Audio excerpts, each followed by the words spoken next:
Saudara penyidik Kejaksaan Agung menetapkan 2 tersangka baru dalam kasus dugaan korupsi tata kelola minyak mentah dan produk kilang PT Pertamina. Dalam kasus ini, penyidik menyita uang tunai sebanyak 883 juta rupiah dan 1.500 dolar Amerika Serikat. Penyidik Kejaksaan Agung menetapkan 2 tersangka baru dalam kasus dugaan korupsi tata kelola minyak mentah dan produk kilang PT Pertamina. Keduanya yaitu Maya Kusmaya selaku Direktur Pemasaran Pusat dan Niaga PT Pertamina dan Edward Korn yang juga dari PT Pertamina. Dengan demikian hingga kini sudah ada 9 orang tersangka yang ditangkap dan ditahan Kejaksaan Agung. Terhadap 2 tersangka tersebut, setelah dilakukan pemeriksaan secara maraton, tadi mulai jam 3 sampai dengan saat ini, penyidik telah menemukan bukti yang cukup bahwa kedua tersangka tersebut diduga melakukan tindak pidana bersama-sama dengan 7 tersangka yang kemarin telah kami sampaikan. Kemarin penyidik Kejaksaan Agung kembali menggeledah rumah yang dijadikan kantor pemilik pengusaha minyak Riza Khalid terkait kasus dugaan korupsi pengelolaan minyak mentah di PT Pertamina. Penggeledahan ini merupakan lanjutan yang dilakukan oleh penyidik Kejaksaan Agung untuk mengumpulkan barang bukti tambahan dalam pengungkapan kasus dugaan korupsi pengelolaan minyak mentah di PT Pertamina. Dari penggeledahan sebelumnya, penyidik menyita uang tunai sebanyak 883 juta rupiah dan 1.500 dolar Amerika serta 34 box ordner yang berisi 89 bundel dokumen serta 2 unit CPU. Dalam kasus dugaan korupsi tata kelola minyak mentah dan produk kilang pada PT Pertamina Subholding dan kontraktor kontrak kerjasama tahun 2018 hingga 2023, anak Riza Khalid telah ditetapkan sebagai tersangka, yaitu Muhammad Keri Andrianto Riza yang diduga mendapatkan keuntungan dari kegiatan impor minyak mentah produk BBM. Selain rumah di Kebayoran Lama, penyidik juga menggeledah kantor yang berada di Plaza Asia, Jakarta. Penyidik menyita 4 dus yang berisi dokumen.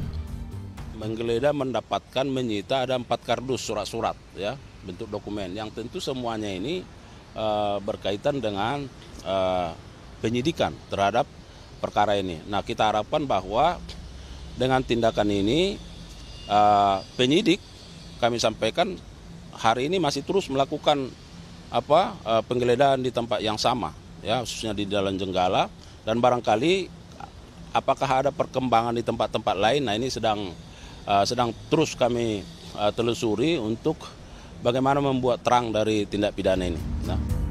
Presiden Prabowo menegaskan akan membersihkan berbagai kasus korupsi, termasuk dugaan korupsi di PT Pertamina.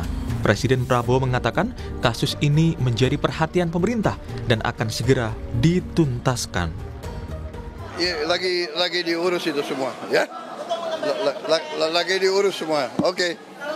Kita bersihkan, kita tegakkan, kita akan pokoknya membela kepentingan rakyat.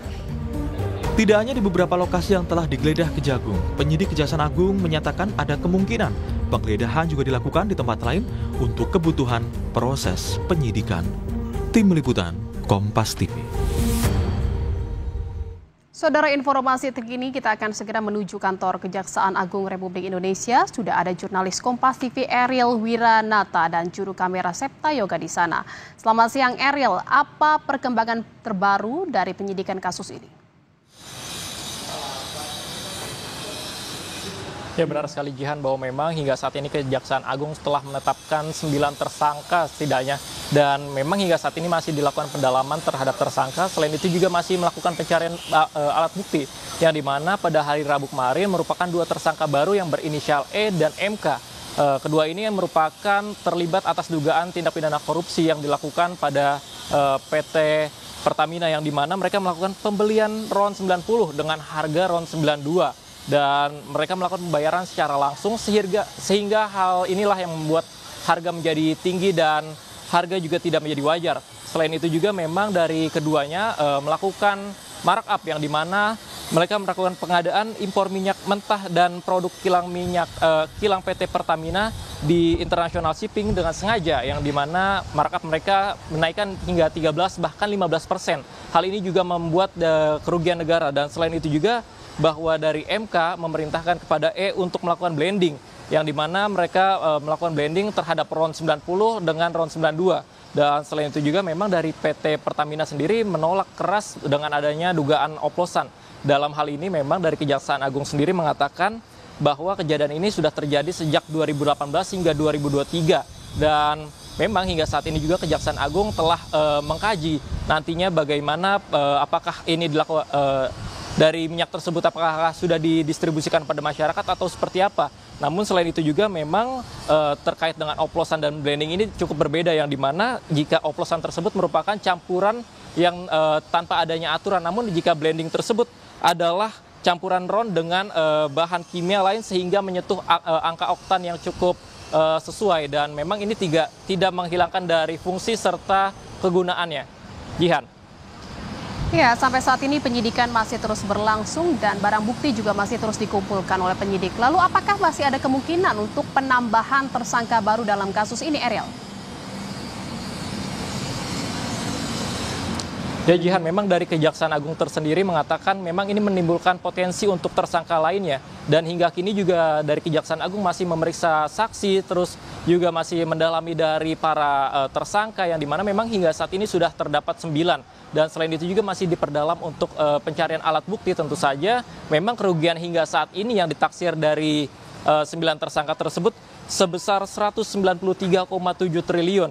Dalam hal ini memang kerugian tersebut terdapat pada 5 komponen, yang dimana rincian 35 triliun terhadap ekspor minyak mentah, lalu ada 2,7 triliun yang dimana dari impor dari broker.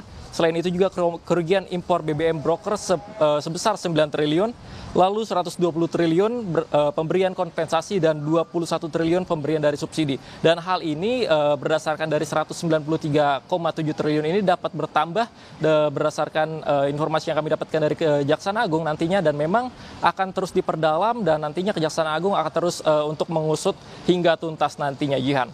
Baik, terima kasih atas laporan Anda jurnalis Kompas TV Ariel Wiranata dan Septa Yoga dari Kejagung Republik Indonesia. Terima kasih, selamat bertugas kembali.